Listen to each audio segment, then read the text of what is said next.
decide.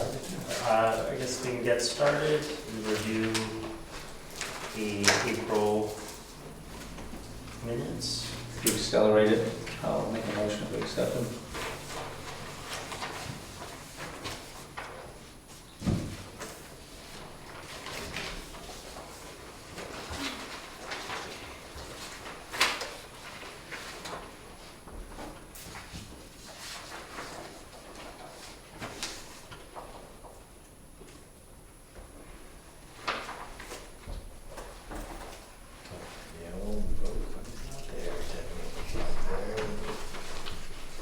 You're lucky. You're being nice.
The chair is looking for a second.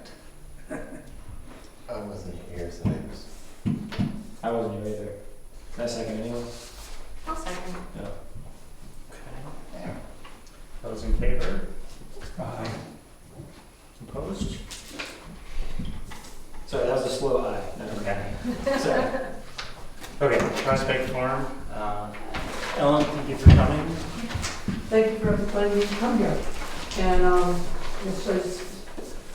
sorry, I don't know if you've seen the handouts that we prepared, but anyway, we're going to let you know that, start out by saying we take the responsibility of taking care of the trails at Prospect Farm and other town lands very seriously, and we greatly appreciate the opportunity that being able to use that land provides us, and provides hopefully a lot of people in Jackson as well as people who come to visit from far and near, often or as part of an important vacation.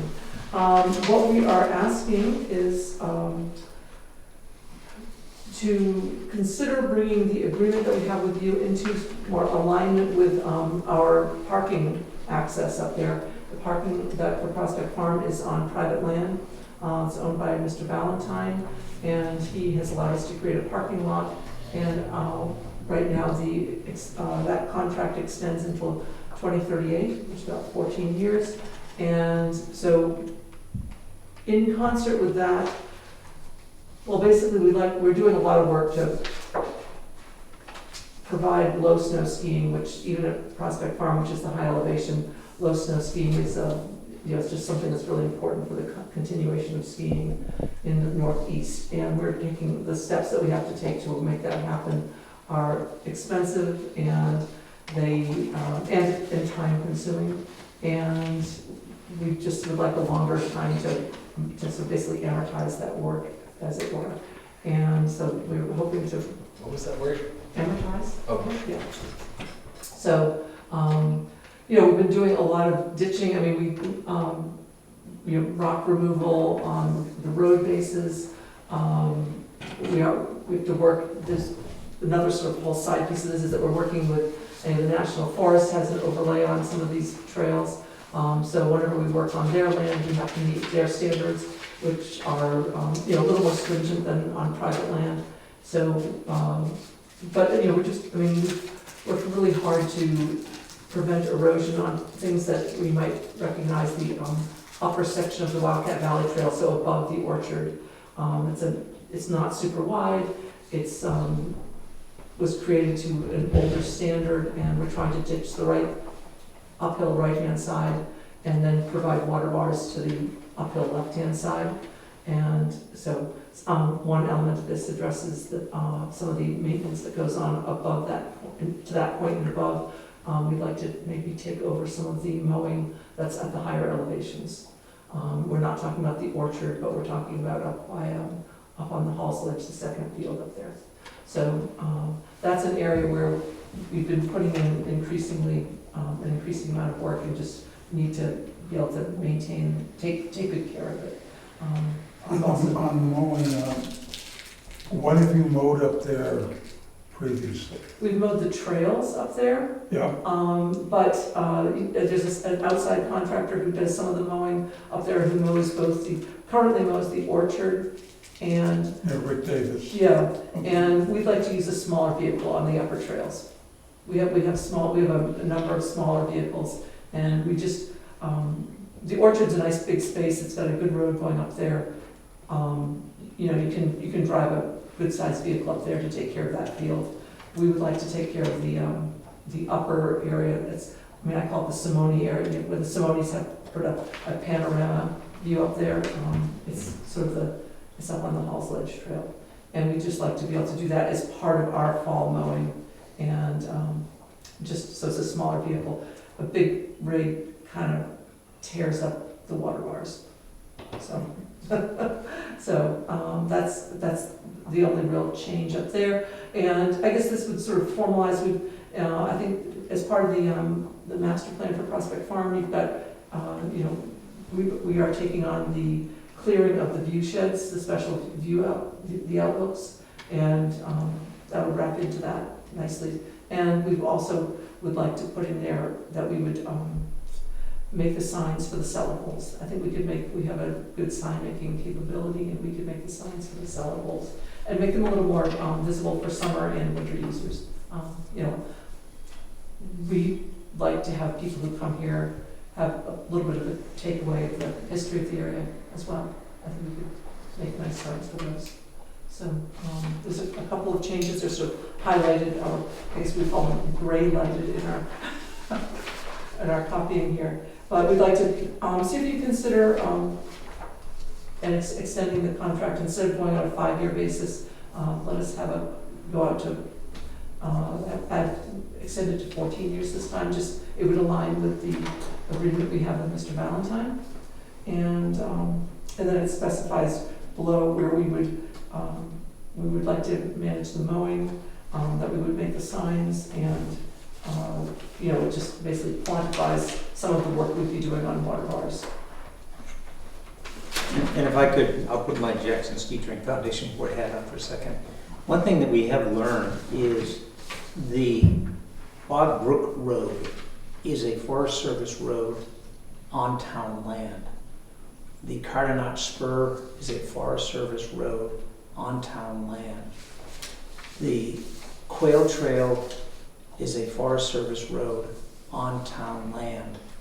And the connection from where the gate is near Camp Gout up to the Carter Notch Road Spur is actually a Forest Service road on town land, which means that any work that Jackson does, in fact, we learned this the hard way when we went to replace the culvert on Boggy Brook that was blown out.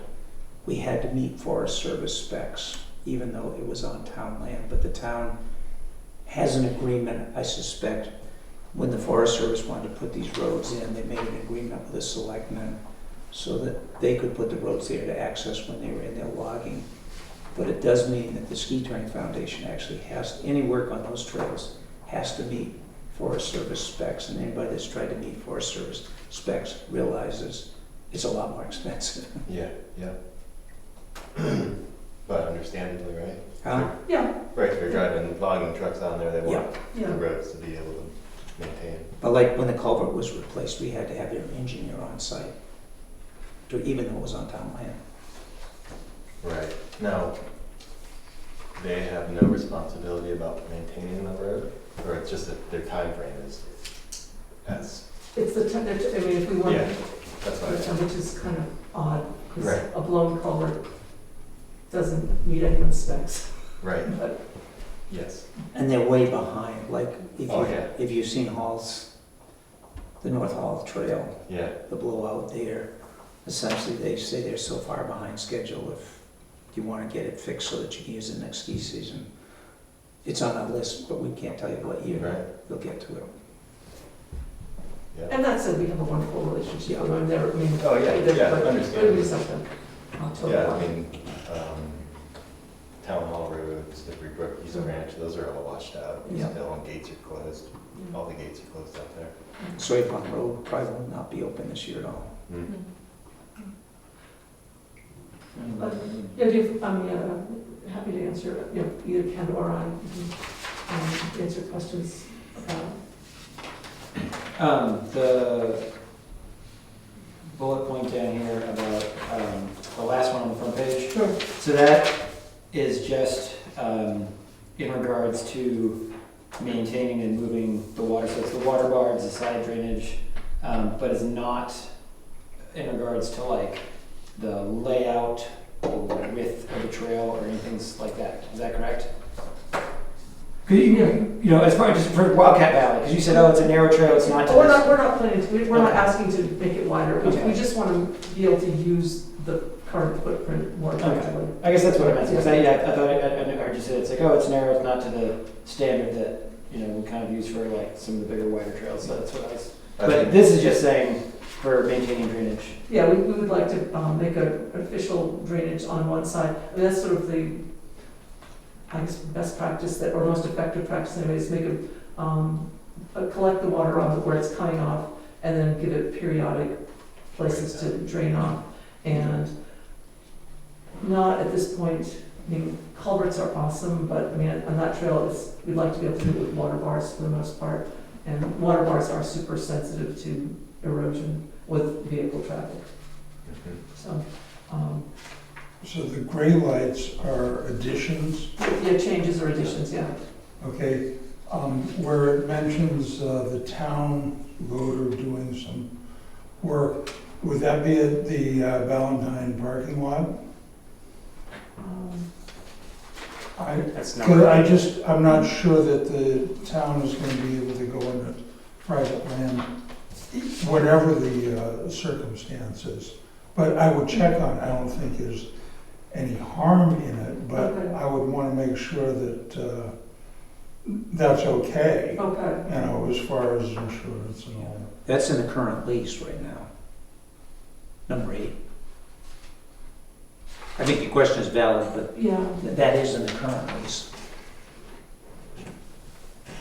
I still think Yeah. it's worth checking to see if They the still town want can to. put, work into that, and that it is not town property. and I don't think I've only been here, I mean, we've been here 52 years, I've been here 6. I don't think we've ever asked for any snow removal other than up to the turnaround. Mhm. So I don't know if we need to, if that would be something we should, if we need to revisit it, we could, Yeah. because I wish it was a problem. Yeah, Dick, a little background information, because I was involved when this was Yeah. put forth. This is not to plow, it's just simply that if there's so much that's plowed up that you need a front-end loader to move the banks. So that's what was in the last lease, which was not changed here, but I think Ellen is correct. I don't think the town has ever been asked, but it is worth checking on. Yeah. Man, that'd be pretty fun to have that much snow. But, yeah, no, I hadn't even paid attention to that, I'm sorry. But the need is, this has to go before the selectmen for their approval and their signature. Right. Obviously, it would be good to have the recommendation of the Conservation Yeah, Commission yeah. before they went there. And this does align with the Prospect Farm General Stewardship Plan, which was, let's explore ways that, Well, you wrote that, so it Yeah. should be favorable to the Ski Touring Foundation, and well, the way that it was written is, let's examine, that's what we're doing right now. So I have a couple of questions that Okay. occurred to me. On the parking agreement with Valentine, is that an exclusive use for ski touring? Like you need to have a ski touring pass to use those lots? Yes, and that is, yeah, he granted it to us for that purpose. I mean, in effect, I mean, I know people use it at other times a year, but that is, you do need to have a season pass, a ski ticket. I mean, And is there a time frame on when you're considering your permitted season? Like dates that you would consider your operating season? that's a good question, because we do go into sort of courtesy grooming in the spring when we don't require tickets, and Mr. Valentine does effectively allow use of that lot, so that's it. And so, I guess, depending on season conditions, your season may not technically start until you start grooming, and if it's past a time when traditionally you've been open, I guess. Yeah, the early season is less of a issue, it's, I think, well, we grew up there, that's probably the first terrain we groom in general. It's usually, I mean, the goal is to be ready to groom up there by Thanksgiving. It's usually not groomable until, just we'll call it December 1st, you know, which is usually about a week later.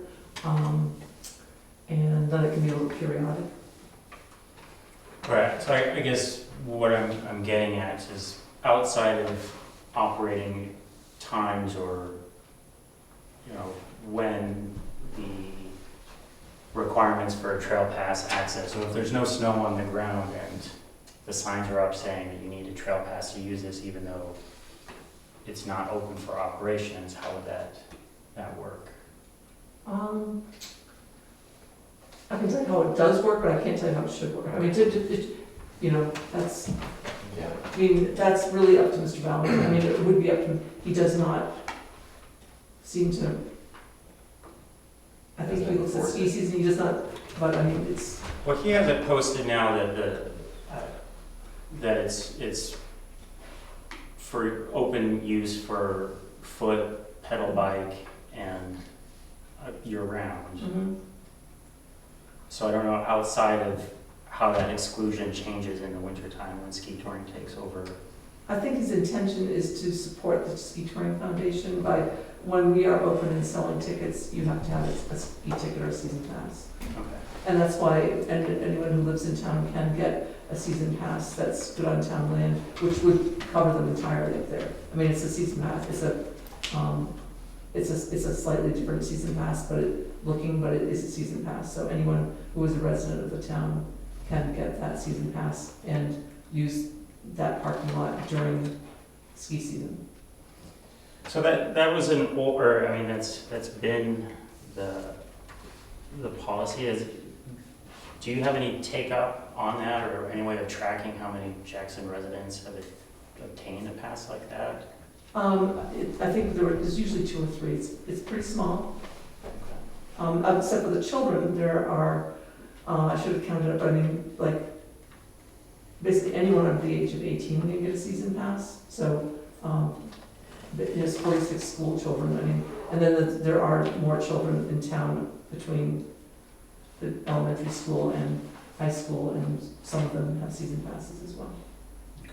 But it was like the 50 to 60 category probably. In that, yeah, it's not Yeah. huge. But, in terms of people who purchase the 15% off season pass, there's quite a few. I mean, I would say in the hundreds. Okay. And And, then, I guess the other thing is the library has a season pass. right. So I think they have 1 or 2, and so a person can check out that season pass and ski on all the trails. Which is actually really good. We've done that with guests. It's Yeah, great. yeah. It's a really nice I think that seems like a good, Do you know? I know Conway Library does that. Are there any? yeah, Conway, we sell those to the, to Conway, Bartlett, Madison, maybe Effingham. And I don't think Pope buys one, but it's the Conway Club that does. Okay. So, And then, I don't know if it's relevant to the agreement with the town, but on the website, in your rules of use, the second is that ski touring will not obstruct access to the Bog Brook hiking trail. Yes. How is that achieved? People are allowed to, they're supposed to snowshoe, they're supposed to stay to the side of the trail and they can hike, they have access up as far as the trailhead. I mean, the tricky part is there is technically no parking for that.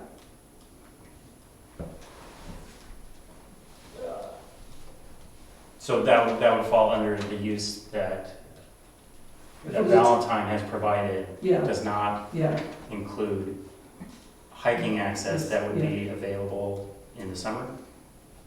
well, in the summertime, people park up at the upper lot. Valentine has his lot posted, that there's no overnight parking in his lot without his permission. No overnight parking, but he does allow it to be used in the summer for They use They it. use, yeah. Yeah, yep. Yeah. So, I mean, the hiking trail is to me, that is a Forest Service issue in that they have a trail that they are not technically providing parking for. Okay. That's, Well, actually, I'd modify that. The first parking lot, which is used in the summer, was jointly built by the town and the Forest Service. I did approach them about building the second one as well, because when people hike up, doesn't matter whether they're going to Perkins Notch or whatever during the summertime, Jim Ennis basically said he would love to help build a second one, but he said, by the time you've gone through all the archaeological studies, etc., you'll wish you never even talked to me. And it turned out that it was just easier for us to put the signs up. But in the summer, the overnight parking is at the two parking lots, either the summer parking lot near Camp Co. or the new one we've just built. But they can't legally park in Valentine's without his permission for overnight use. That's his say, nobody here's say. Where was the winter, before Valentine, was there any winter parking lot for people trying to hike into the Wild River from that side? Legal? Probably not. Okay, that's interesting. Oh, there was a big fight up there with one of the houses on the left. And see, Johnny White was the house that's like below the road.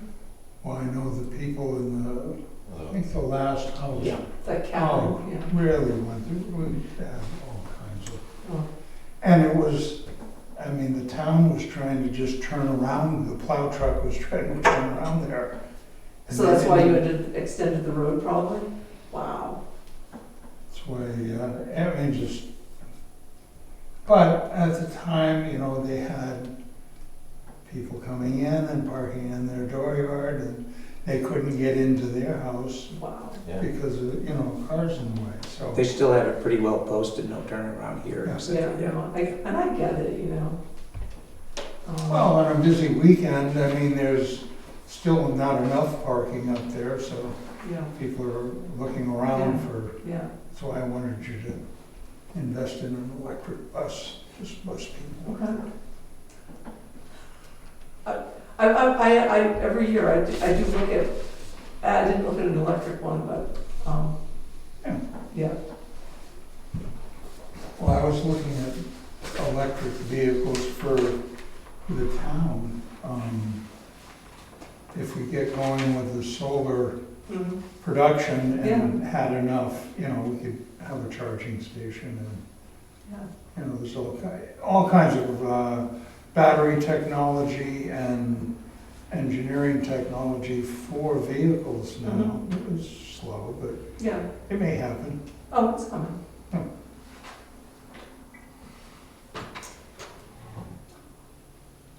Were you trying to get at some particular angle Some hiking park? in terms of that issue with the Valentine thing? Because I think it is sort of Well, tricky in the sense that he has the setting.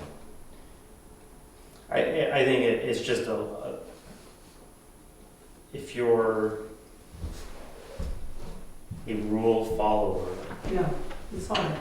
and you would like to access Forest Service lands, and you're not, I guess this gets into a larger question of multi-use trails, which is not particularly relevant to this document, but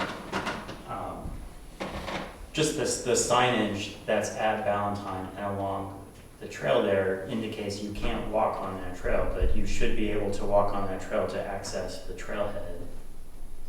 And But you can snowshoe. The problem when you walk, which is why it's posted, is you post hole and really make it at times even unsafe, because if somebody's post holing like that, going up to Camp Gout, you don't want to have somebody walking up and post holing there. So they can snowshoe up. And most likely if they headed up, they are on snowshoes. I think that your point, I would be totally good, and I think we could actually improve our operational side by improving some signs there that say that you can, that if you are hiking, you've got to be in a snow, what we call a snowshoe corridor or something, so that, that you're not tramping up the middle of the corduroy. In theory, if you're going to hike out there, you're already prepared to hike without grooming, so you should be able to manage on the side of the trail. I realize we sort of groom pretty far out. I would like that because it would help clarify things. And I will tell you that we don't go, and again, I'm a rules follower too, so we mostly would deploy you've got to have a ticket when we feel like people are scamming skiing up there. Because, it's like, I don't need a ticket, this is national forest. It's like, no, you actually do. If you're cross-country skiing, you need a ticket. So that's when we, feel like we need to sort of use that rule. And we don't sell snowshoeing tickets in the national forest. So if you're snowshoeing up there, it means you're going off, you're using that first 2 miles of terrain. We would actually like if they would use, the trail that cuts through pretty quickly, but the Forest Service has taken that trail off the map. right, so that's the bottleneck where it's like, Yeah. well, there was an access here, Yeah, it's been yeah. blocked off now, Yeah. so.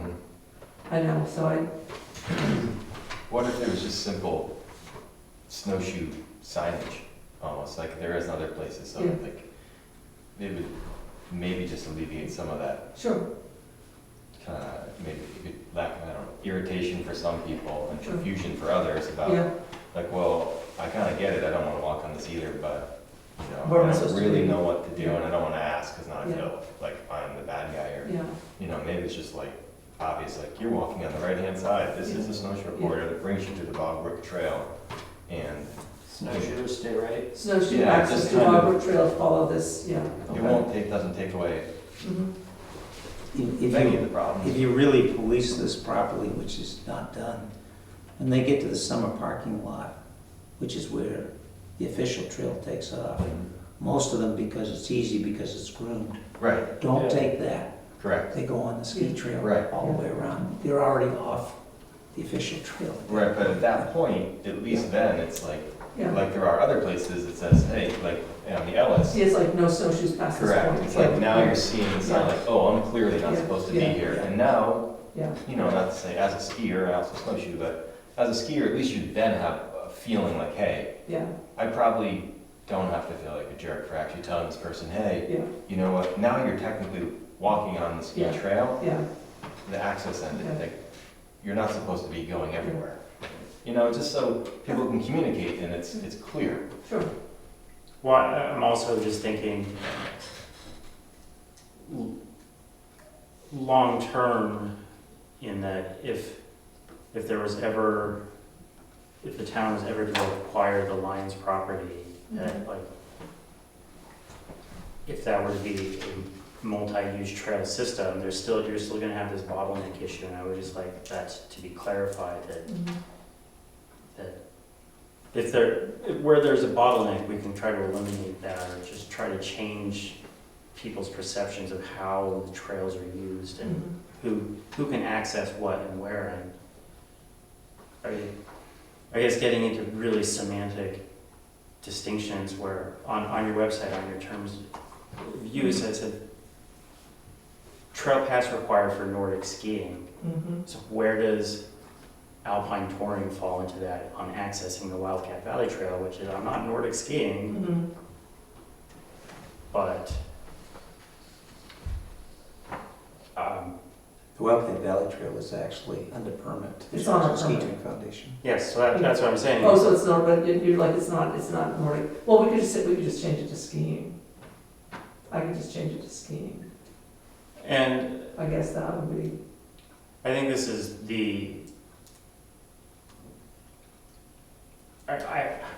I guess I'm always kind of catastrophizing it. I'm always expecting it to be a lot worse than it is early season where people are trying to get up and do things. And yeah, especially seeing online, like just really reiterating it. People do not understand that it's a cross-country ski trail because, the Wildcat Valley Trail. yeah, Okay, that they assume because it's connected to Wildcat, that you can go and ski it with that downhill skis, not Sure. realizing that it's it's not not a downhill ski trail, it's a cross-country ski trail. But okay. Are you finding that people are getting in trouble out there on their downhill skis? It's pretty funny to see people when they hit the flat section. Yeah. I've seen that a lot of times. I guess it's just Yeah, a consistent enforcement of the rules where, because people are on skis, they're not technically damaging the trail. They may not get hassled Yeah. by vigilantes, but Sure. if you're walking, you will get harassed Yeah, you will. by people. And yeah, I would prefer Yeah. ski touring do the harassing and not okay, locals. okay. I'm not sure. Brian's like to I'm not sure harass. if I'm following that. I don't know what you're. If there's if there's a requirement for a trail pass, and you're saying you need to have a ski pass to use this, Mhm. you need to have a ski pass that gives you access to this parking lot. Mhm. Because it's definitely like, if you're skiing the Wildcat Valley Trail, you're parking at Valentine, Mhm. and Well, You no, could be. that's, yeah, You could a lot of be not. people You could just go up handpick there. Wildcat. But to go up Wildcat, you have to buy a Wildcat pass. no, you don't. You can skin up You can skin it. before they open in the morning, right? Right, I mean, there's so many, we don't want to get into every variable, because Yeah. there's a way around almost every single thing that we're saying here. My question is, like, when I hear the thing about someone being harassed for potentially skiing on a trail from down Wildcat to a parked car potentially, or maybe not a parked car, maybe they're at that point walking down to the next part they're gonna do. So there isn't a car at Valentine. But I just don't see it, to have that be put into the same conversation as somebody walking down the Wildcat Valley Trail versus somebody skiing and comparing them to, you know, the same situation, like, why isn't Jackson Ski Touring coming after that person who's skiing down that ski trail without a pass, versus why isn't Jackson Ski Touring talking to this person who's walking down the middle of the ski trail? They're just not the same thing to me. And then I guess you go to the next level and say, well, do we want Jackson Ski Tour just enforcing constantly all the time that every person skiing will always have a pass, and we'll be sure that in every car parked, we'll be sure that they have a pass? You know, is that what we're asking? I mean, simply put, I'm just saying, like, well, I hope it doesn't go that far, but I also hope that we do something about people walking down the middle of the ski trail, because that just seems foolish, you know? And I think the walking on the ski trail can be addressed with some signage, and it won't be, and a little bit better direction as to like, whether it has to be like a map that's like, okay, you're gonna be able to walk along the edge of the ski trail for this section, and then when you get to the summer parking lot, you are expected to go onto and in a sense, that one section of ski trail, there's certain ski trails that I just look at as like, Yeah. they're gone. It's like behind the library. Yeah. As soon as it's groomed, it's gone. Yeah, It's they're like, gonna, it's, you basically groomed a walking trail. yeah. And there's an occasion that you might get a good quick ski Yeah, before it's and walked. if you want to ski out there, you know that you're skiing through this little bit of Yeah, disaster, and then you're gonna get on some nice trails. Or Yeah. your snowshoe out there, but Yeah. because the chaos and the dogs Yeah. will ruin it within the first hour. And the first section from up to Camp Gout, Yeah. you can't base your whole ski day on what it's going to, I mean, sometimes it's beautiful, I mean, often it is, but you have to expect Yeah, a little bit of, that takes the, yeah. yeah. I think, like, I liked your idea of just a simple sign, we're kind of way off this, but, you know, just, when you get on, when we first come out of the Valentine lot, just snowshoers stay to the right, Yeah. you know, and then when you get to the summer parking lot, there's just, you know, either all snowshoers, an arrow like that, or it says, or no snowshoeing beyond this point, so you just make it real obvious, like, this is where you jump off, and, for most people, I mean, most people don't want to hike that section because you got a couple river crossings, and, Yeah. you know, it's not a big, wide groomed trail, but, I think that would be a simple solution. As far as the, thinking about the kind of parking and enforcement, ticketing and things like that, I think it's nice that ski touring, you know, you're not checking vehicles, right? You're not like, so, I mean, they're checking passes on skiers, but if you park there and you're hiking, they're not checking whether the car parked there, you know, has a pass or not. So I kind of feel like that way it kind of evens out a little bit, even though technically I suppose there's not a legal parking place to hike. The same is actually true of the East Pasture Loop. The parking there is on private land, and the Ski Touring Foundation, again, only has rights from that private landowner to use that parking lot. The rest of that use is between the landowner and the public, but there is no parking that's legitimate up there. Right, for Bald Lane, you're right. That's There's correct. no, That's correct. And that's not as attractive a piece of hiking, so it's not as glamorous. right. And, And that was true, actually, of Doublehead until the Forest Service Right. went and bought Correct. and put in that new parking lot. Yeah. There's a lot of trailheads, and it's an issue that the Forest Service has been Yeah. engaged in over the last, I know through my whole career. It used to be the trail that went up Mount Chicaro, believe it or not. Right. Started on private land, and they've been trying to buy up and develop parking lots. But that's an issue on access to the Forest Service in the You overnight. can't Jewel, the Jewel Trail, that's, The list is long. but yeah, I mean, it goes on and on, and Yeah, he yeah. cut it off and said, nope. This is not a unique scenario. Yeah. All of One Lancet, right? Like, I feel like all those trails are on someone's. But in Jackson, you had 3 that did not have legitimate, the Forest Service has solved one of those.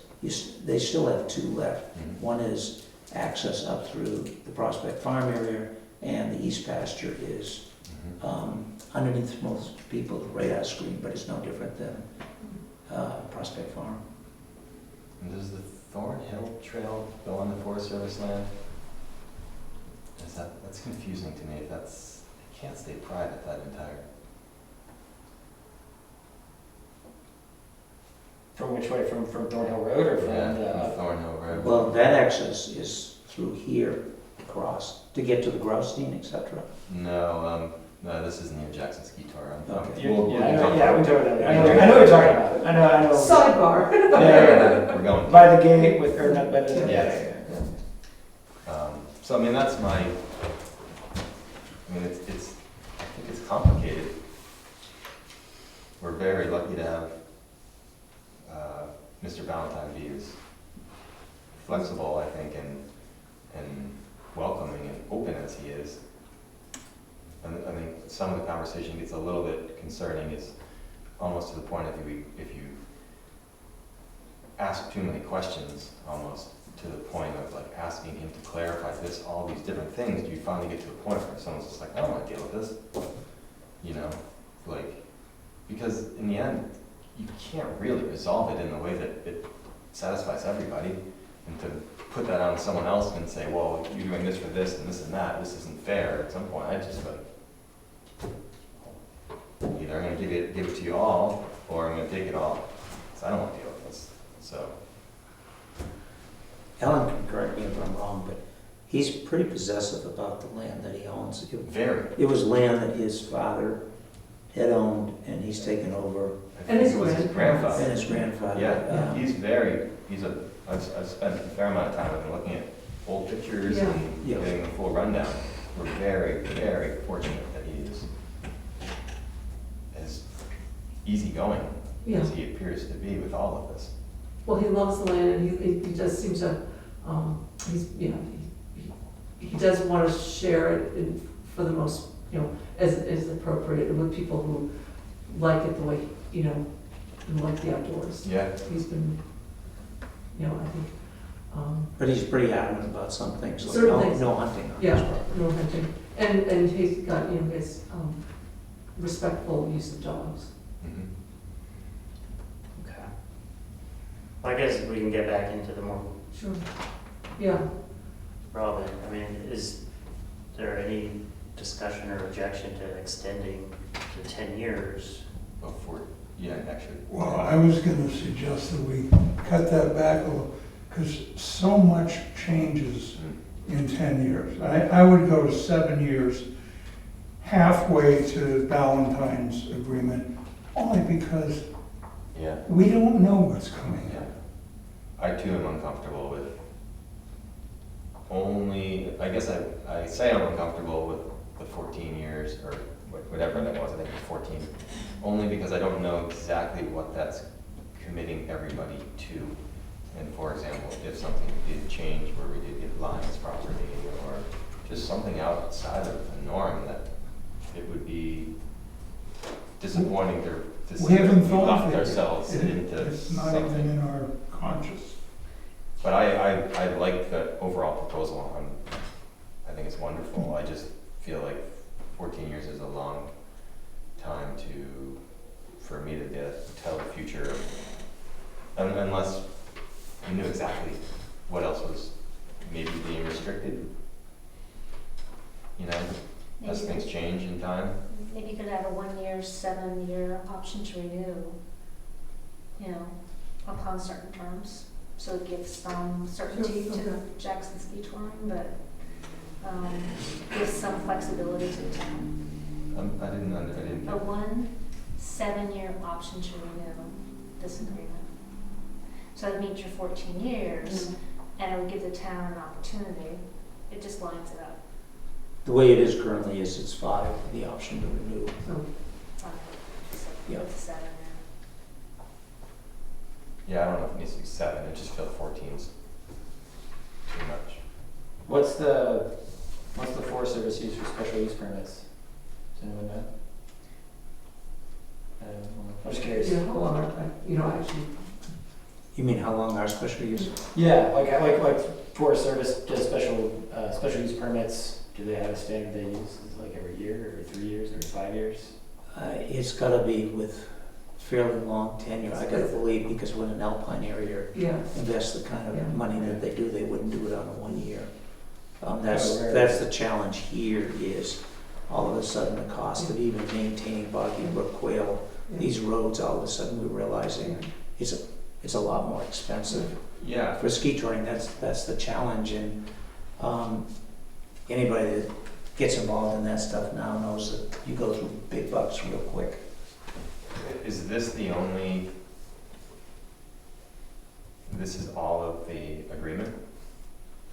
This is the entire agreement, there's no other, What you have here is the current agreement, the additions, which is the stuff that the ski touring is offering, is in the gray.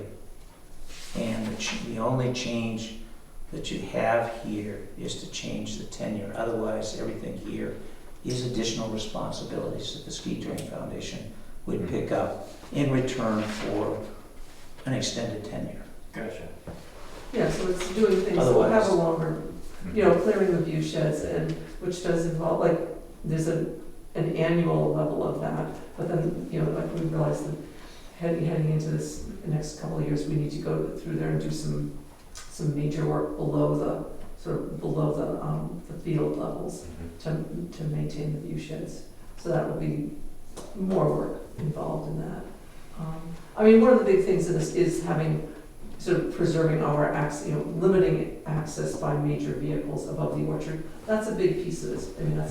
Whether it's 7 years or 14 years, that's a big deal, because it's just preventing that work that we do every year from getting wrecked.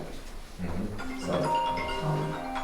So, um, in the first, maybe I missed it somewhere, but in the first point, it specifically says Prospect Farm, but doesn't specifically name any of the other town lands that ski touring grooms, like, should those be included, or are we not concerned about that? So it says, we'll maintain grooming and charge the town trails located on town land and Prospect Farm. But so it calls those out specifically, but doesn't like, here behind the. yeah, behind the library, I mean, I just don't know if That's that's. here in the front. Oh, is it, did I miss that? Sorry. Oh, that the trails on town lands constitute only a portion. Right. Okay, And sorry. then it refers to Appendix A, which is the map, so. Gotcha, okay, sorry about that.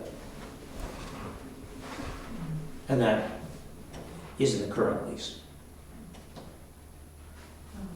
I don't think I'm opposed to the longer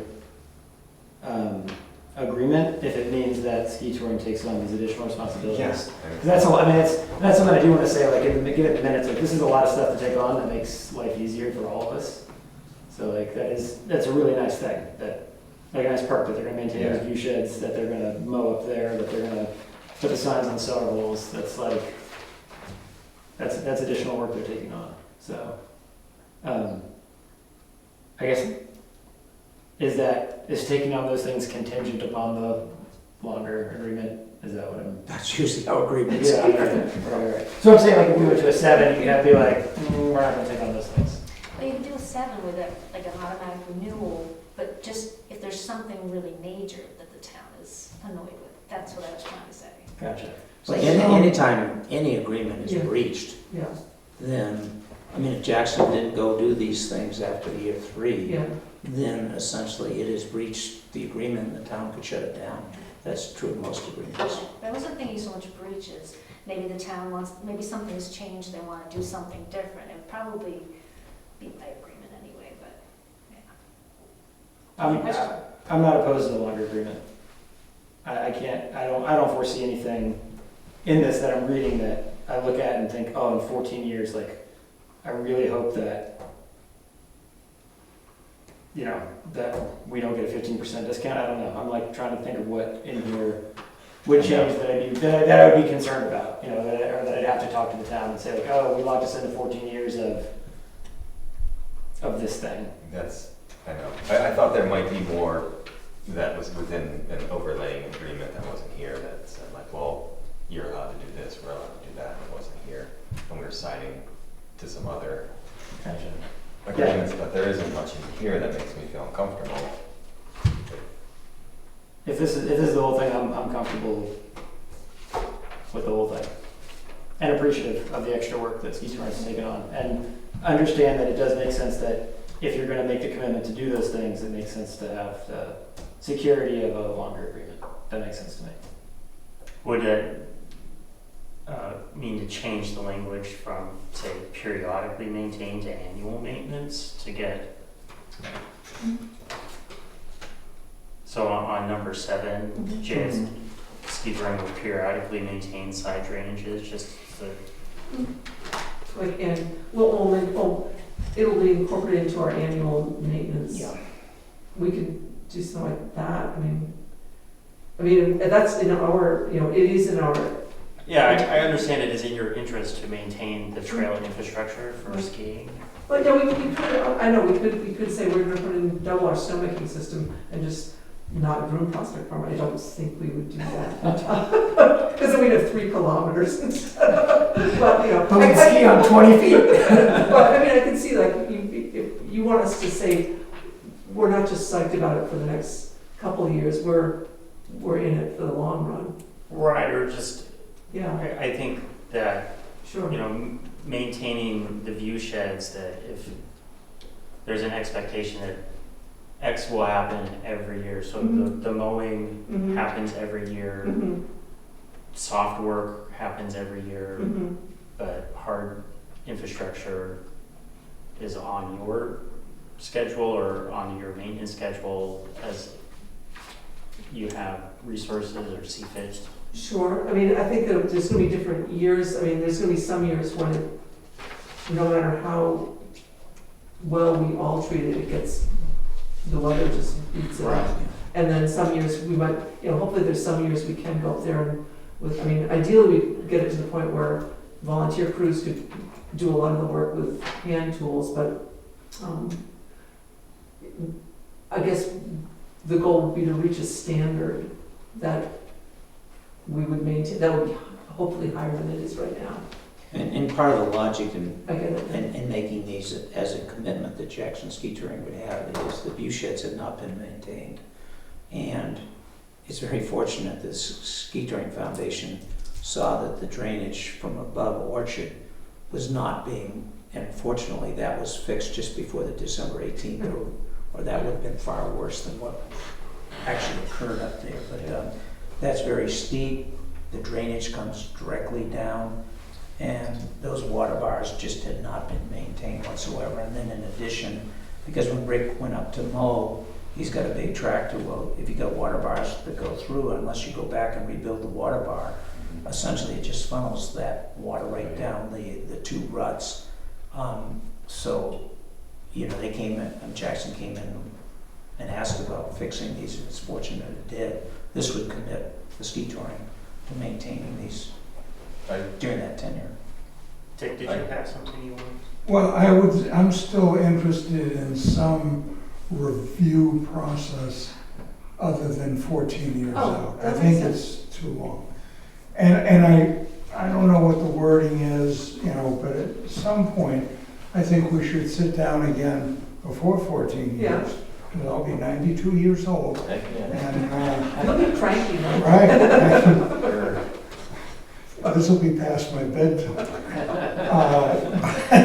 But I think we should have some review process to just see how it's going. Well, that makes a lot of sense. I mean, because we have lands that are under conservation easements through and there's a stewardship walk every year. I mean, maybe that's a kind of, that'd be useful. Mm, I mean, I don't.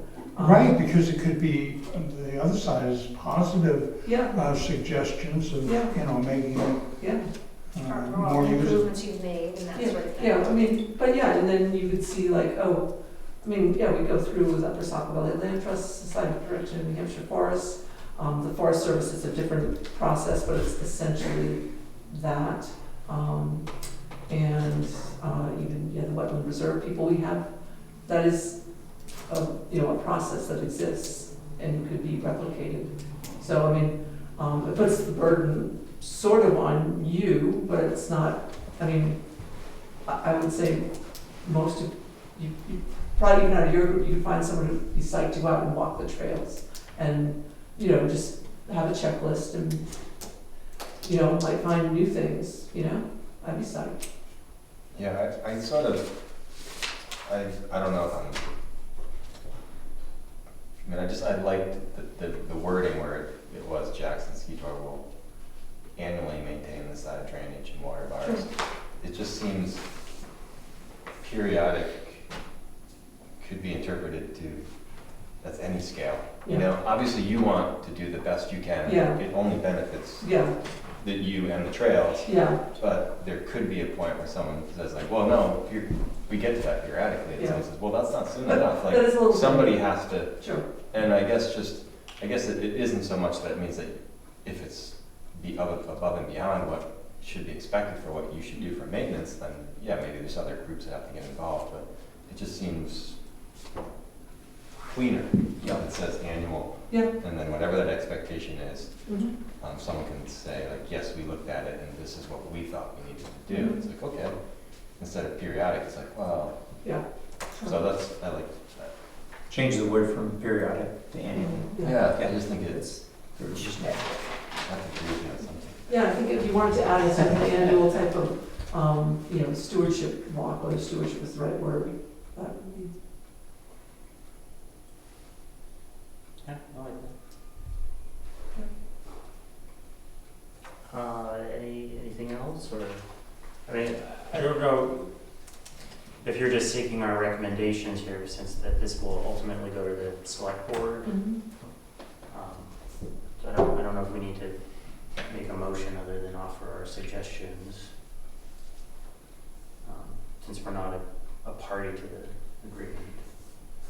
I think what would be helpful here is just when the ski touring goes to the selectmen, say that they brought it before the Conservation Commission made these recommendations, they were implemented, how we're presenting to the Yeah. selectmen, yeah. Okay. Um, But didn't think it was appropriate just to go directly to the selectmen without first going through the Conservation Commission, because we're kind of challenged to oversee, even though we don't have final say, the management of a number of town lands. Right, yeah, so I guess coming out of this, reflecting the changing the wording on that to, on the maintenance of the drainage, and, I mean, do we have a consensus? I mean, I like Pam's idea of the 7-year with the renewal, just as a pressure relief, or just a check on that, just, No, that does feel wise to me. It really only changes us 2 years to the better, is that? Well, if you can make it an automatic renewal with just Okay. something, some opportunity for the town to say, hey, what about this, what about that, type of thing. Just, Well, Pam, I'm speaking for the town now, not the Conservation Commission. But I don't know that you want an automatic renewal, in part because we don't know what Valentine whether he will renew that lease or not. That's an unknown at this point. I mean, everything is positive now, but people do change their mind. So if you have an automatic renewal and then the Ski Touring Foundation doesn't have a parking lot up there, Well, no, we're all gonna be in a different ballpark. she's saying 7 plus 7 equals the 14. So she's saying at year 7, it's an automatic renewal, but there's an opportunity for the town to at least speak on some For term input. of just saying, hey, maybe we should sit down and talk about this, not like we're taking this away from you, so much as we feel like maybe we should amend this, or look how things have changed in 7 years. Maybe it's wise that when we look at this agreement, which you're already being given, but maybe amended, it could benefit everybody, instead of not having a check-in period mid-span to just have an opportunity to reassess some things. Let me try to offer some language in that direction. If it's a 7-year, I'm not an attorney, I just made that. Yeah, up. no, I'm no. the attorney. but I think Nice, it sounds good. I know an attorney in this room. it's all just free association. it'd be 7-year with an automatic renewal. With a 7-year automatic renewal. With an automatic 7-year renewal. 1 7-year. One. Yeah. But then that renewal is contingent on what? That's the part that I'm not disagreeing, I'm trying to figure Just a out. discussion, to sit down and have a discussion about how it's going. Okay, Or if at that 7-year point, both parties feel, hey, there's something we should adjust here yeah. as we move forward together, because we're on the same team. But it would be nice if we, Right, or you may at that point say, you know, we've got to generate more income out of this. Maybe we'll have solar lights for night skiing. yeah, I mean, I just think It'll come. 14 years is We'll a see. really long time in this Yeah. changing world, and I think it benefits everybody, but I would hate to think that Jackson Ski Tour should have to march along for you know, the next, every 5 years wondering if something's gonna be taken away. I think that And the doesn't seem parties, right. the parties can always, add or change things by mutual agreement at any time. So, that's not an issue. Okay, I'm just trying to get the wording here so that we can bring it to the selectmen. And it's not different than what people hear, but it's a 7-year with an automatic 7-year renewal.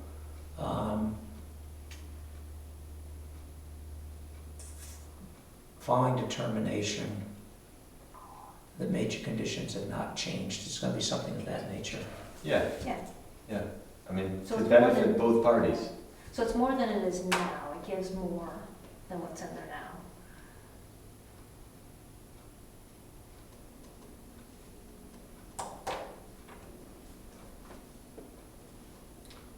So, and I don't think this is quite the right wording, but let me try it again. Just 7 years with an automatic 7-year renewal, at which time to examine if major changes have occurred. Yeah, contingent upon review of contracts or whatever.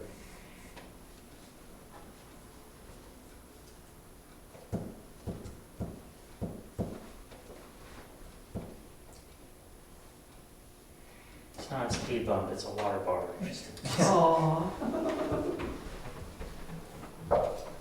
It's just kind of like a check-in, that's what we'll, Yeah. what we want to do, is just check in. How's it, you know, anything major. Yeah, I mean, I think, But then, so I guess my question is what then, like, do we need to, do we need to set qualifiers with the contractor, like, or is it just, I don't think it's so much a matter of breaking the contract, it's just maybe adjusting the contract so Just that it the benefits both parties. You know, whatever that change might be, I mean, something could come up that you might want to take That wasn't advantage of, but foreseen you at this can't. point, yeah.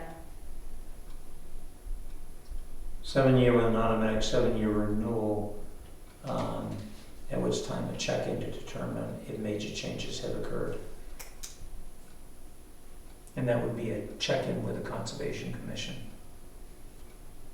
And the select board, I guess. Well, if you go back to the select board, essentially, you're really just operating on a 7-year because you Yeah, have to go back and approval. Yeah, If they check in with the Conservation Commission and the Conservation Commission says to the select board they're not meeting their terms or something major has changed, then you draw the select board back into it. Yeah. So that would be the difference. yeah, I like that better. I But like it just that goes here to versus, GCC. Yeah. So it would be a check-in with the Conservation Commission. Yeah, that's, I think that That's we're more getting, seamless, we're getting yeah. there. so the renewal is with the select board, but the check-in is with the conservation. yeah, so in 14 years, you would renew it with the select board, Mhm. but in 7 years, you just come here and And we talk. we talk. Dick does all the talking. Well, I think you have a better chance of getting the Conservation Commission up there looking around, Yeah, using the facility. yeah, So I think that's a good sure. check on So without final English here, but it's 7-year with an automatic 7-year renewal, at which time Jackson Ski Touring would meet with the Conservation Commission to determine if major breaches or changes have occurred. Yeah, I like that. You only be 85 for that one. I like that too, because that still feels like we're giving 14 years of security, But we have. but we some still have the opportunity, right to, Yeah, to check in, revisit.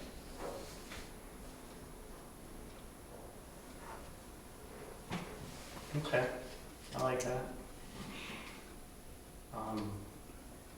Is anything else still after 6, so, you need to stay. I need to leave Yeah, before 6:30, yeah. just before 6:30.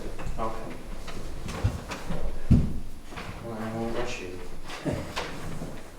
So you're comfortable then, I don't know if you need a vote or not, but presenting this to the selectmen. I bring that to the selectmen, I think they'll understand what we've suggested.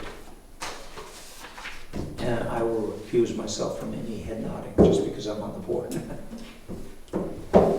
I mean, I guess if we want to take a motion that we support that change and forwarding it to the select board, I'll certainly do that. Mm-hmm. Ken's recusal. So all in favor? Great. Thank you, and thank you for putting thought into it, like in different ideas. I really appreciate that. And thinking about the contingencies and Well, we got a good thing. it's cool. Try to keep it. It's, Well, it's another world. I have a friend coming in July from Finland, Uh-huh. and in his town, I think they have a 9K lit course. Of course, Yeah. he's over 60 north. Mhm. But he said, you know, in the afternoon, you can come home and put the skis on. Just go ski. I mean, Yeah. don't tell my board member, but I'm thinking about lighting too. I think I gotta solar have- lights are gonna come in. Yeah, That'd be perfect. It's a No really good use. no wires, just your own little Battery. collector and, yeah.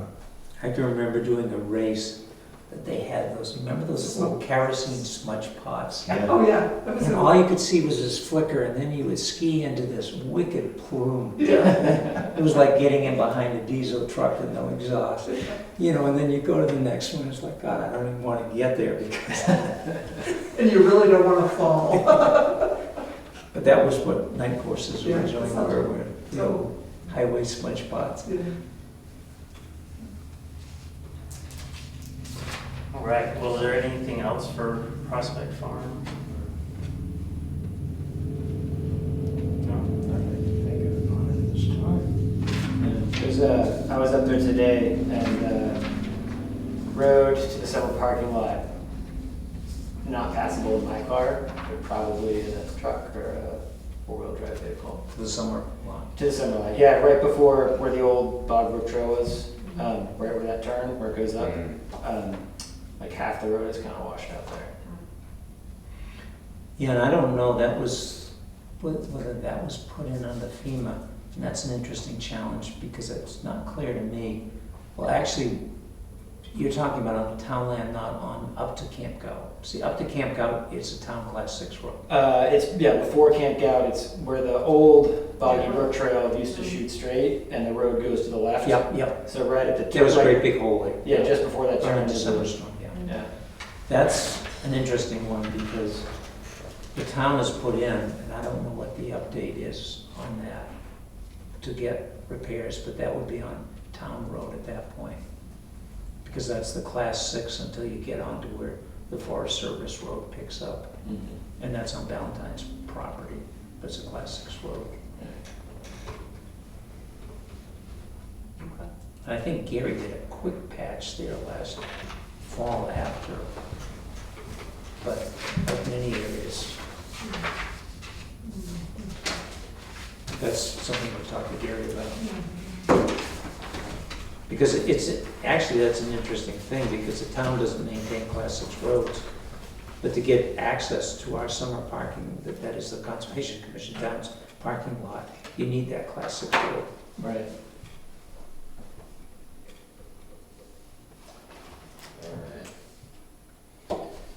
Yeah, well, I guess we can not touch on that later, but Yeah. yeah, that's all in process. That work. Jackson Falls. I don't know if anyone's seen, I did reroute the caution tape. So it's funneling people from the main parking area to the 2 access straight to the rocks. And the area with the bench is still blocked off, because I think that lower access was eroded quite a bit. I went and looked at it this evening, yeah. Yeah, very good. What's the cone currently? I think that's and as an orphan cone. Oh, okay. I think someone put it up there for the wood chips. Well, that's interesting, because the wood chips were available today, but the state was maintaining the road. Oh, No wood chips. We can get them another day. You wouldn't, if it's 12 yards too, which is an enormous amount. I mean, if we want 12 yards, but that's a lot. well, so that middle section, there was quite a big hole at the access from the handicap parking area between where the ferns and the Right, yeah. that was quite a deep rut there that took about 15 wheelbarrow loads just to sort of level it out. Wow. So, the pile that's up at Valley Cross is quite large, but we took quite a bit just filling that one hole. So I can It's imagine. probably about 12 yards, that pile that was there. Okay, I can imagine we can use all of that. You moved the pile from Valley Cross down to the handicap parking, and Yes. Well, just along the road, not. it's a long way.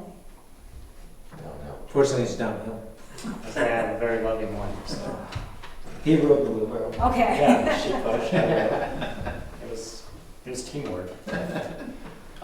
Yeah, so we And we did that, it was about 2.5 hours, so. But where that cone is where the chips should be dropped. Okay. My thought when I walk through there is, and we've talked about when the handicap goes down to where we did the Yep. transplants, etc. When you go from there upstream, Yep. a section of that probably should be rerouted.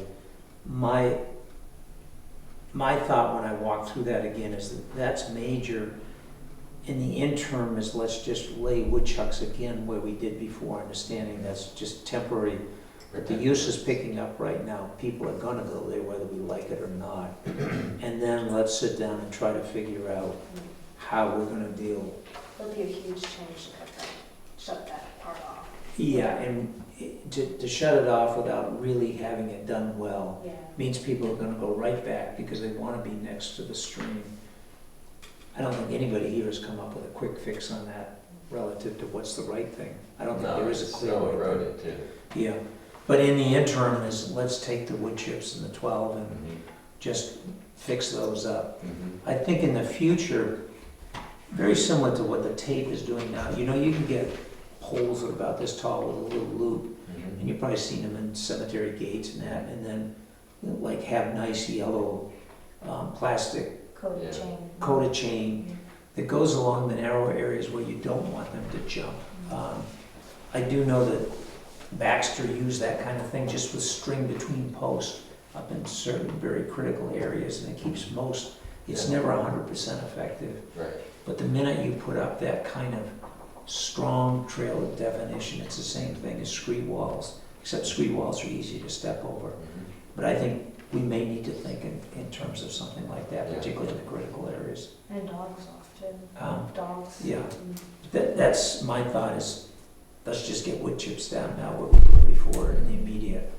And then we're gonna have to come up with a, Yeah, a More reroute expensive. seems like the way to go. We need a lot of sod planting, because the more wood chips you put Yeah. out there, the more people spread out. So I guess in the interim, just getting everything that's bare covered, is that going to hurt us in the future or duplicate work that? I don't think so, because the wood chips rot. So you can just throw dirt on top of the wood chips and plant. That's what I would do. Okay. They will rot. And if we have to, we can move them aside. But just so you cover up the roots and the, Yeah. all the exposed parts that got worn out. What do you think? I mean, I think we can take the opportunity to just put as much of a bed down as we can, And people are gonna pull up their towels and start sunbathing, but that's okay, I gotta do it. yeah, And the thing is, if those get washed out, the kind of chain kind of scenarios, that's not terribly expensive. And they will let the water go by. I noticed that some of the little wire fencing still survived. It got moved around a little bit, but I pulled a ton out of Yeah. the river. yeah. Everything that was in the upper section ended up in the river, and But because the trail is close to the river and it's gonna flood at times, whatever you put out there, you want it to give the least resistance to the water moving through there. But at the same time, I think we're gonna need to do something that's more protective than, particularly with all the scouring and exposed roots that exist there now.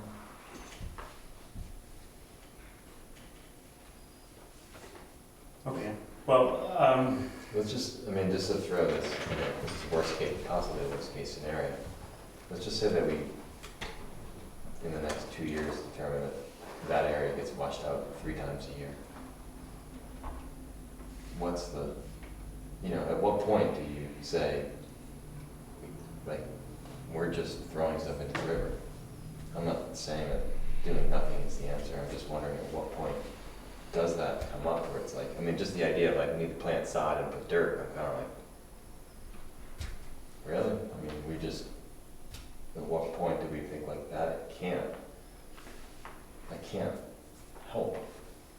And it didn't help. I don't want to have the roots be exposed either, so obviously it's good to cover the roots. I'm just saying, like, if this cycle just continues, Well, I think this gives us an opportunity to see if we're gonna find an expert that can help us come up with a plan. oh, no, I know we have to, but like, Yeah. let's just say like we do it, and a month and a half from now, gone, we're doing it again? We have to. That's, so, you know, that just seems like a conversation that we kind of don't. I mean, what's the alternative? That you close the falls down? You don't see that happening, do you?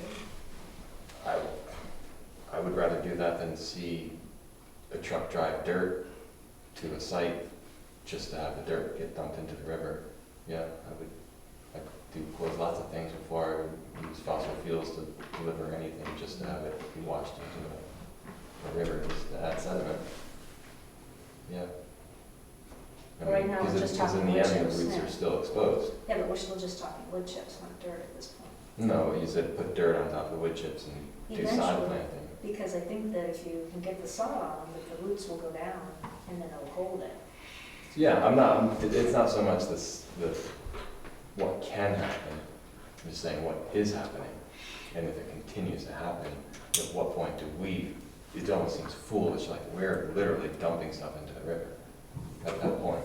Well, Ron, when I met with the selectmen on this issue, with the FEMA stuff, et cetera, X number of months back now, I can't remember, I did alert them that at some point, there's gonna be a major expense here to try to resolve the issue here, that, you know, the concept of us just volunteer time throwing in woodchucks year after year.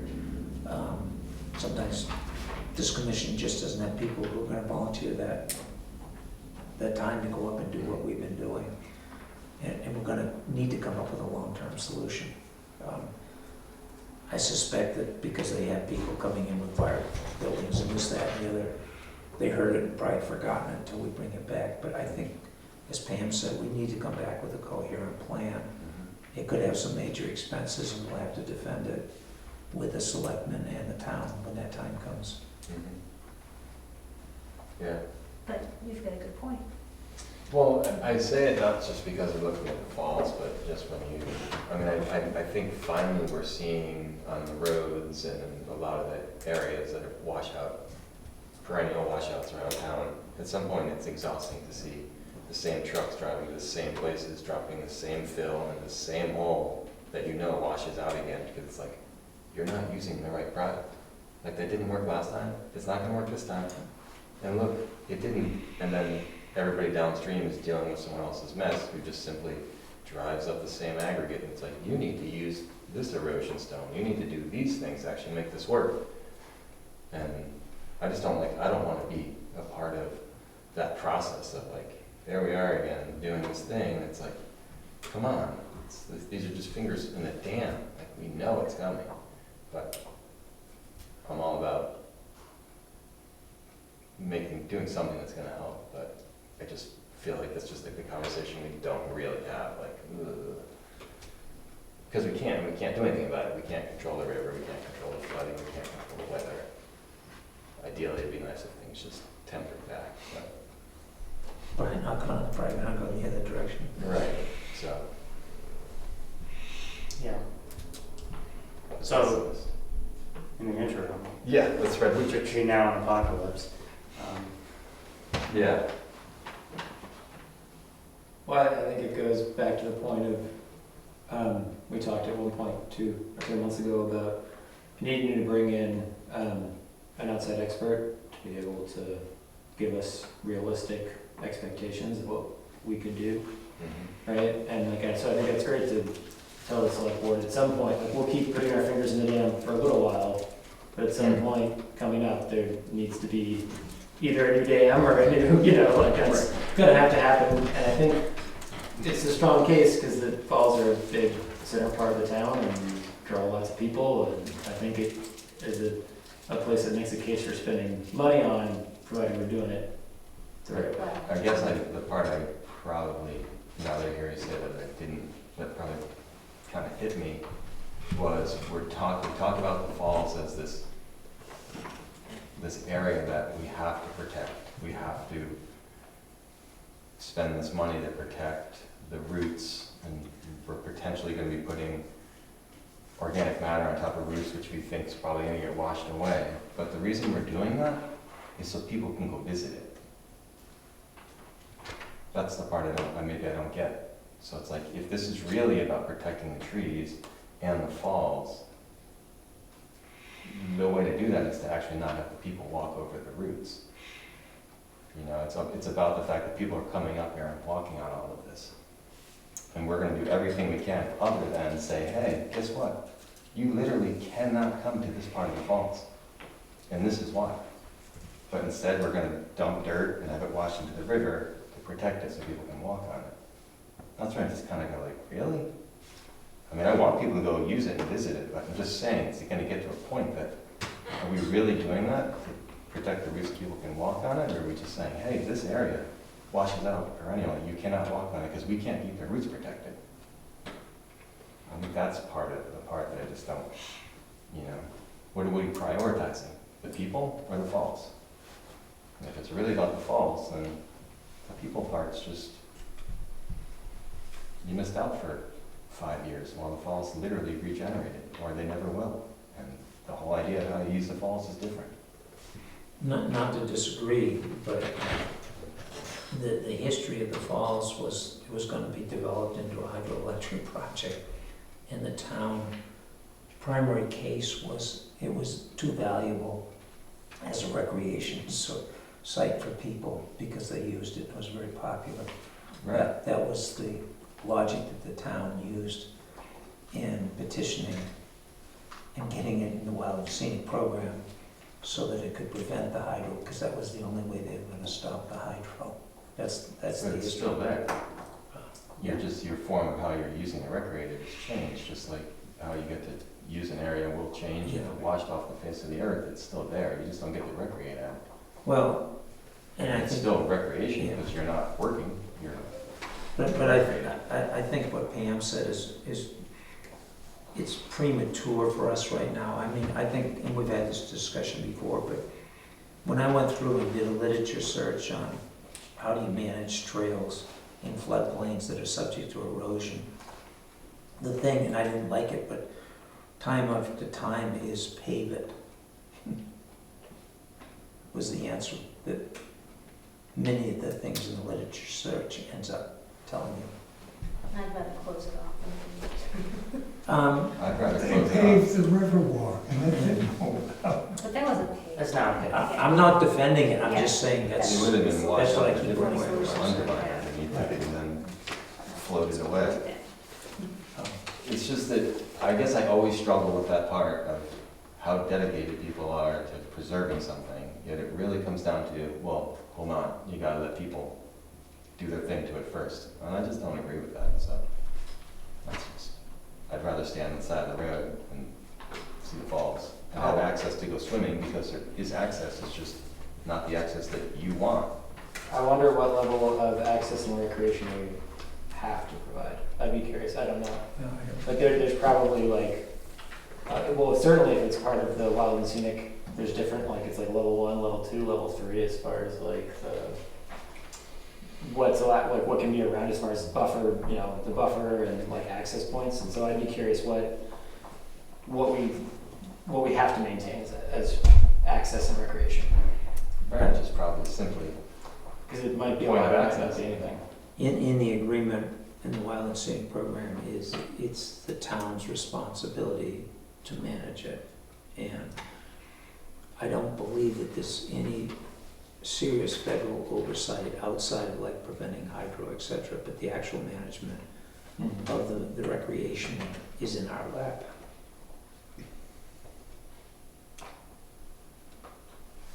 Okay. Well, And I think we're struggling with trying to figure out, as we put together a management plan for the falls, like for Prospect. Dick will send me the deeds that we have. He'll send me the book numbers and so forth, because I can then access them through the Carroll County. And we'll just need to keep chipping away at this. I think we've had many discussions, but we need to formalize that answer in that plan, which is not gonna be easy, nor can I draft all the answers.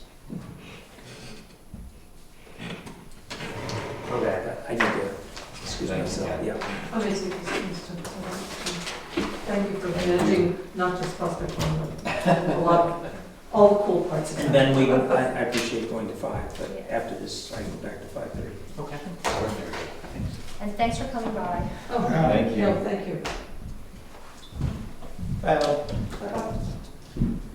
Happy trails. I guess before we jump off of this, I like that question, what level of recreation needs to be provided? Yeah. yeah, and I think that's, and maybe there's a legal level, or maybe it's just what the town kind of feels. I mean, I don't know, you know. Well, recreation could simply be, you have a spot to pull over and. Turn them loose, Yeah. right? You don't have Just to let them do do whatever In they want. the, I know in the management plan, there was like, talked about, there's like these different categories, and it was like whether there was like a road next to it, or whether it was like 150 feet from parking, like there was like different, Yeah, and I can't remember any of it, but I do remember that there was like different like levels, like classifications based on whether it was like more rural, whether there was a state road next to it, whether you could park And this was next to it and walk out. Which management plan? The CRMP, the Wildcat, what is it? I think it's called the CRMP. Tom would have to memorize. Ah, Okay. no, 'cause and that is, I think it's a worthwhile question to investigate, right? And like, what do we legally, or what are we mandated to do, and then like, also like, what does the town want it to be? Like, is the town, you know, like, we're 5 people, but if all 1,000 people in this town say like, by God, I want to be able to like Yeah. walk, you know, park right there and walk right there and I jump want right in. The way it's always been. Yeah, I mean, so I mean, you know, if 1,000 people say that, then I feel like that's, Yeah. you know, I mean, I don't know. Like, I don't know if I can dictate the level of recreation. I want a cantilevered viewing platform with a glass bottom, so we can get out there and really look at this. I like the glass bottom, I think But that's aren't good. they already putting that on the new bridge? Well, that's This what little they did at the Grand little- Canyon. Bow out on the Yeah. sidewalk? Yeah. How do I miss out on these things? Is what? How do I miss out on some of these gems? But it would be above the high water. It's what? It'd be above high water.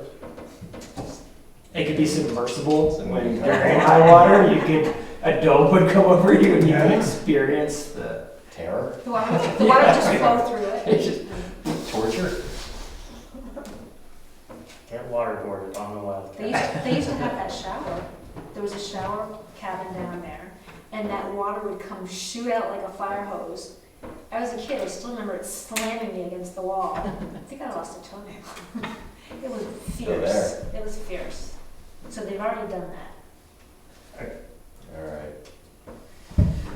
Get control of this. Gray's Inn's still going? Still not there. Okay.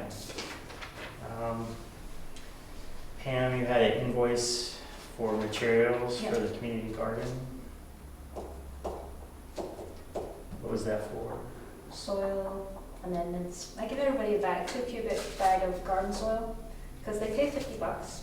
So I get them some soil and some amendments. Mhm. Specifically dry blood and green sand this year. Good call.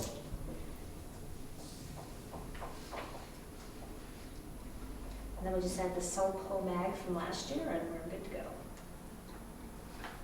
Did you address your irrigation problem, or? Well, we're considering it might be, it's because of, it's public water, and so it's higher pressure.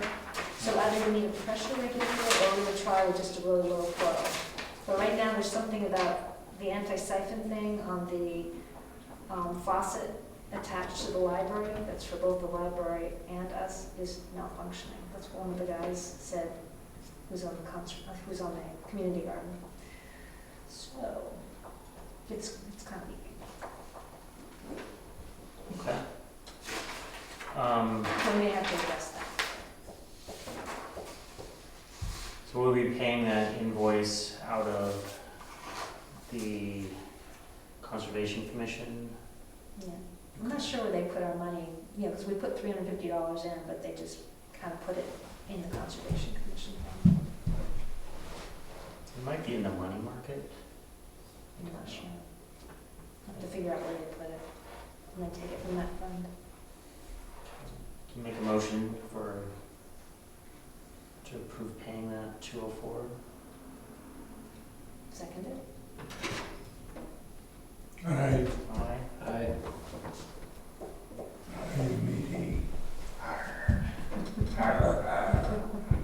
a vast there, lover.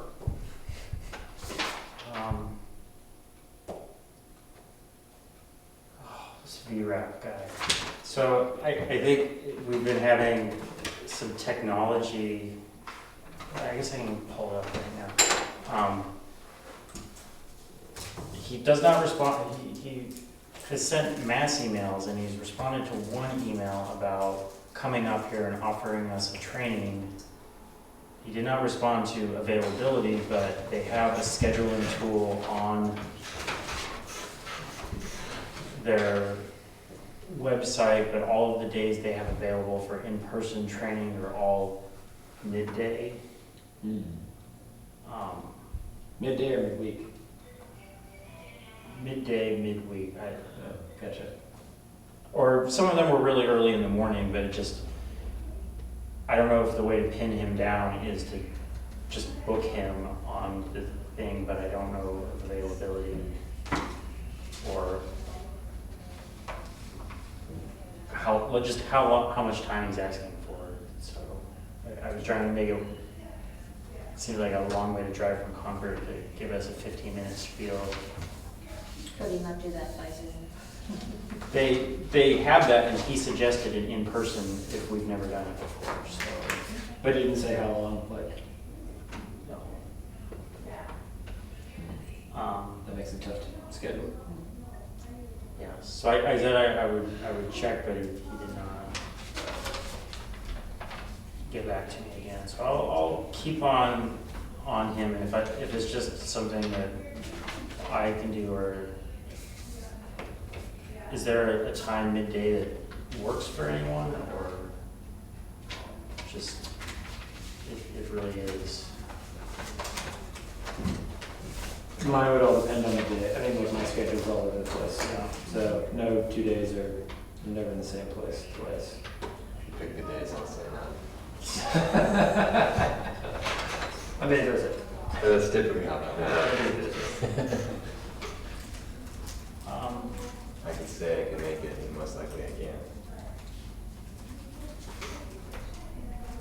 While I pull that up, while I'm doing that, we received wetlands permit by notification, which I don't believe they submitted to us, so they just submitted directly to the state. There's Eastfield Road. Eastfield Road, is that by Black Mountain? Is that Eastfield? I think Eastfield is Black Mountain, right? Then, Is this the same, It's, Michael McGuffin? Doesn't ring a bell, wasn't the guy, the last one we looked at was up on the side of Black. yeah, so that one that He's came past through, us. so the second one, which they sent the PDF for the permit for the second one. And I reviewed that, Ken reviewed it. It's a renewal of a past permit. It's just a driveway culvert.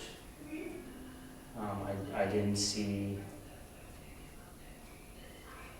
anything that was a flag. It hasn't changed. Yeah, it's just a driveway culvert, so.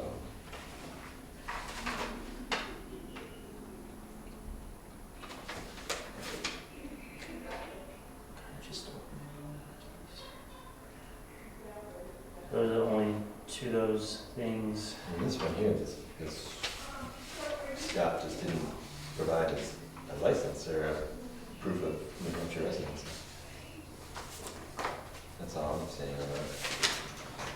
You see anything different? And it says what is missing.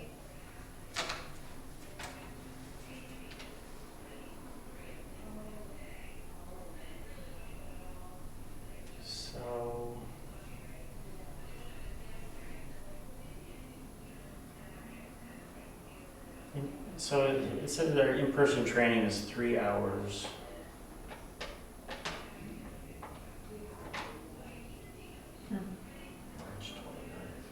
On Wednesday, there's 12, 12:30, 1 o'clock available. Thursday, 10, 10 to 1.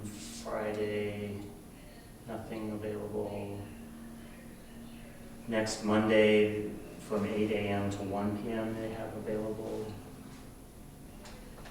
Same with next Tuesday.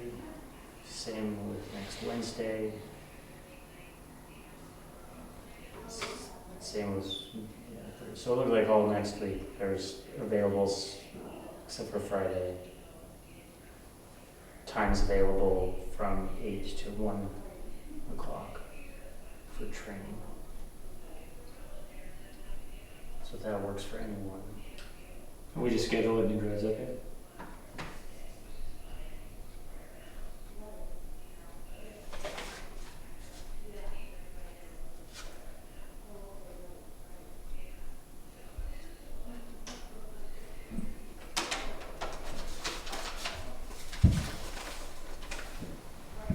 And did you have a chance to review the one that was sent out, Brian? Would that be No, this is,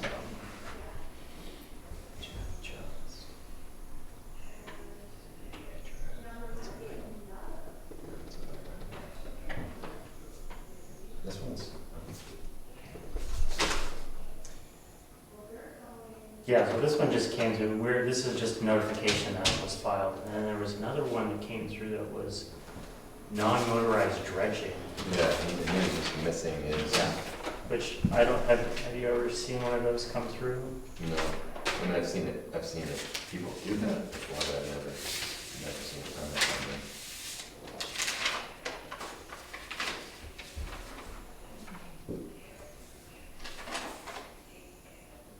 Small motor mineral dredging permit.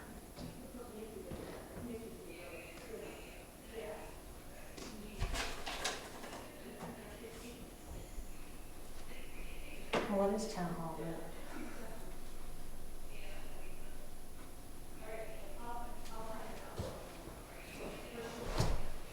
I guess while you're looking at that, I can just cover the FEMA call that we had. I met with Emily for the FEMA call, and it was, I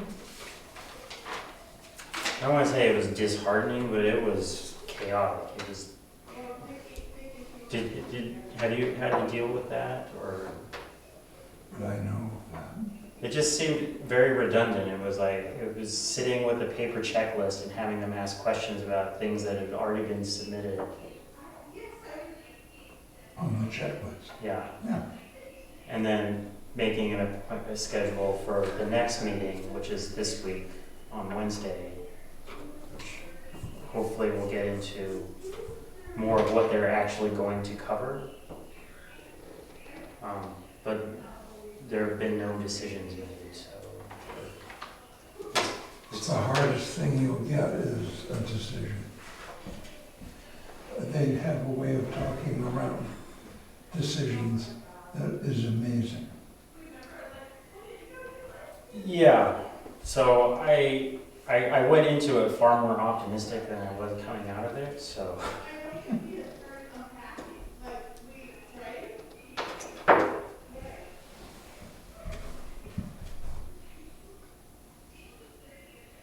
It's an exhausting contract.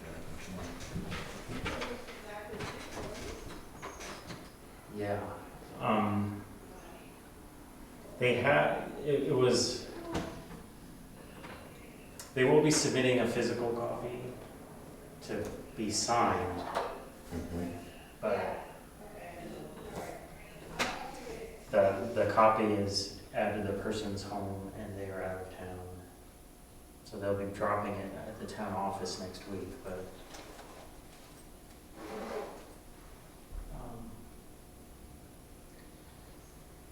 so I guess going into the,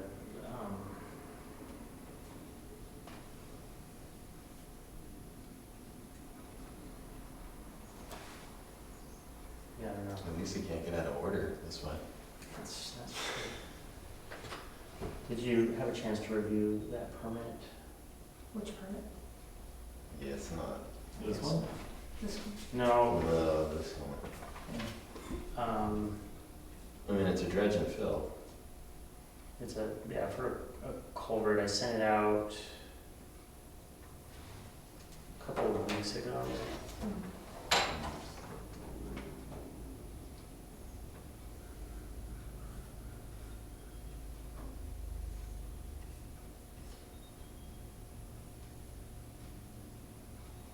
I guess I should have sent it.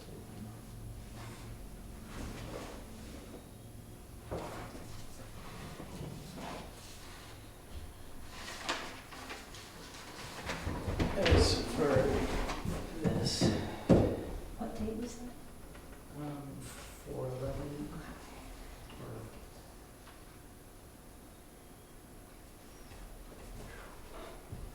Is it well? Yeah. It's not I that. thought, You get to the plant. did I read that you guys looked at it and it was fine? No, there's Or was no that something different? endangered I thought you said bass. something, I was like, oh, there's a wetlands permit that came in, we looked at it, it's no big deal. Well, it was just they submitted, rather than physical, they just sent a PDF. Gotcha.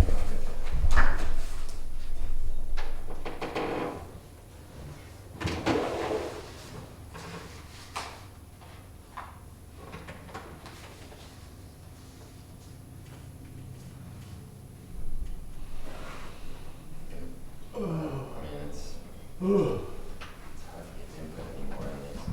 'Cause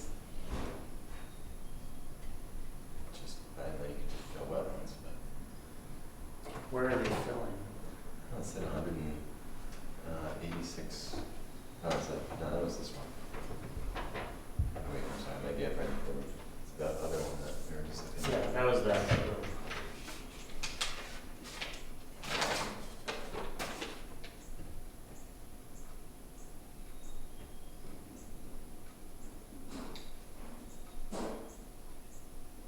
Yeah, it's just really hard to do this on this.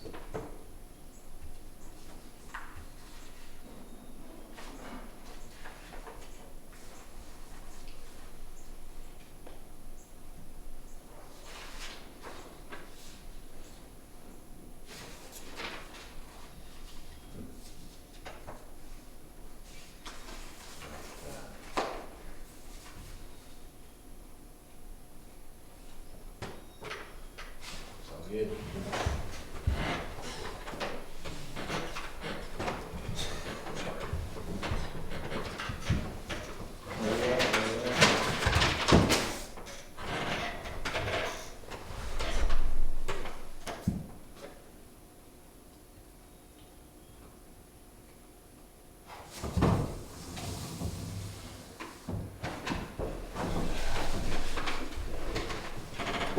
This, That's just a notification, so that didn't even come through for review, so.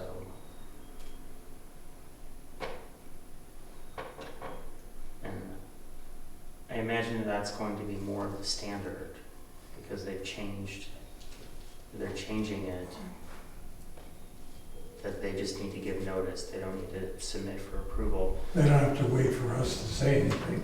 yeah, I just didn't even know you could just dredge and fill a meadow. 170 square feet. Guess it's not considered a wetland, it's just a wet meadow. Right. So the new permitting requirement is if the Conservation Commission signs off, that the state has to review it within 10 days. If it's not submitted to us, they don't have to get to it for 30, so.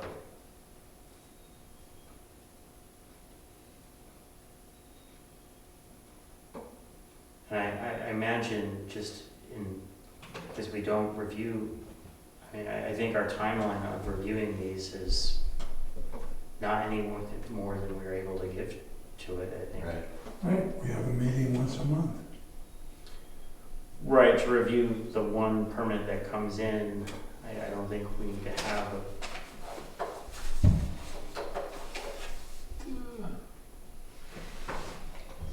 more expedited timeline, or?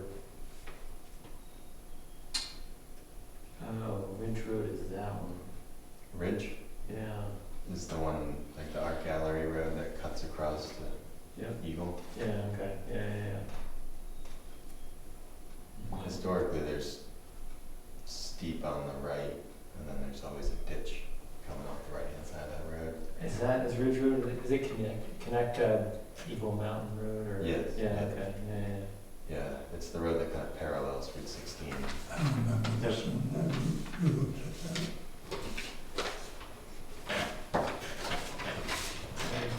Gotcha, it is steep on that side. So that, that permit that you're looking at is a renewal of a permit that's already been approved. Yeah.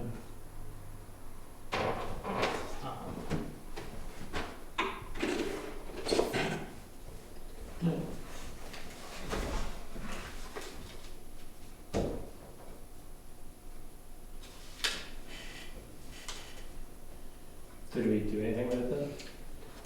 I mean, if there's, I don't think it needs a site visit. No, and I know the spot. Yeah, I think if that was a renewal, we've already went there. Yeah, so I I know the spot.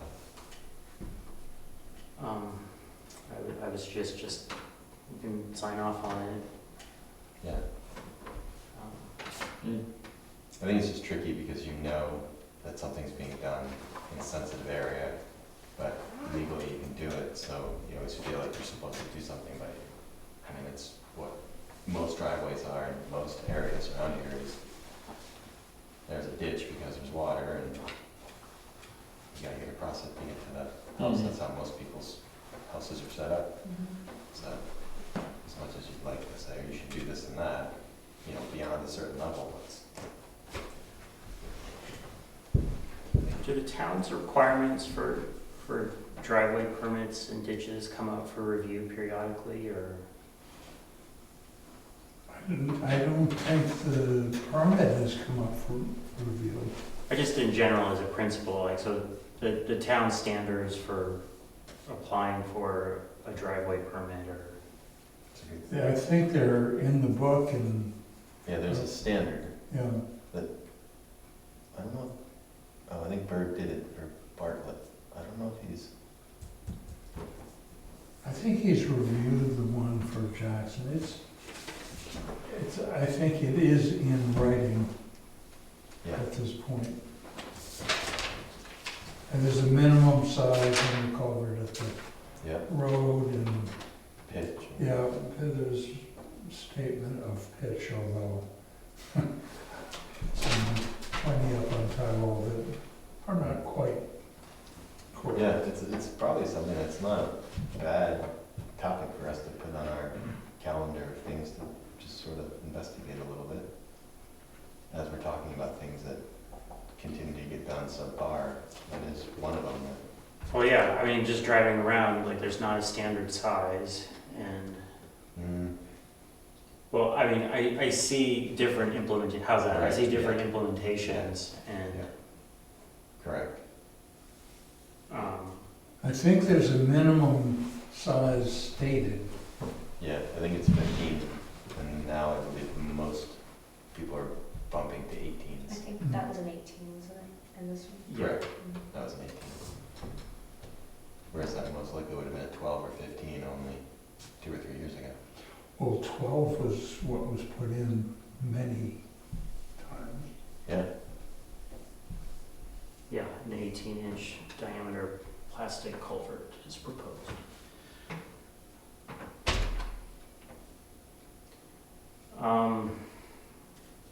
Yeah, this bit of process where does the chairman propose motions to move things along? No, I think it's good. It's supposed to be us. We're just lazy. Brian, You can just whisper it to Brian. is there anything you'd like to say about this? Yes, I make a motion to, for the Conservation Commission to Sign off. sign off on this current wetlands permit. Okay. Is there a second? Sure, I'll second that. I haven't done anything tonight. All those in favor? I, Opposed? Thank you. And then just remind us, is there a motion you'd like to make? Okay. Yeah, so recovery scoping meeting is on the 8th. I will try to attend that. And I've not heard anything from Tom, so What's on the, the FEMA recovery scoping Right. meeting, which, so that's Wednesday. yes. I'm not expecting much from that. And we do have an open position on the commission now. so- Seldom seen might not be coming back. He did not renew, so he is not. I texted him to ask, and then saw him in person, and he evaded the question in person and via text. So So I just think it's a no. Yeah. Okay. I think it's a no. I did text him and he didn't respond, and then I was hanging out with him and I asked, and the topic quickly changed. Well, I mean, thank you, Tom, for, Yeah, your service. Years and Yeah. years. so, if anyone has any suggestions or can whisper in anyone's ear, See if you voted him in as vice chair. To be lucky. I don't have that power though, it's gotta go to the select board. But, yeah, so that's everything I have for tonight. Maybe we'll get Thank Margaret you. back. Oh yeah, there we Maybe go. they'll Yeah. swap. Little switch. Yeah, I'll take Margaret. I can make a motion to close the meeting. Did you say close or I just- guess I do remember I have to do this. Our next meeting will be on June 3rd at, going back to 5:30. 5:30. And yeah, that's for public comment too, right? It's not required. And, all right, so Pam made a motion to adjourn. Is there a second? That's what I'm trying. I don't second that. All in favor? Thank you. Shutting down that meeting without any public comment. Just Oh, wow. silencing the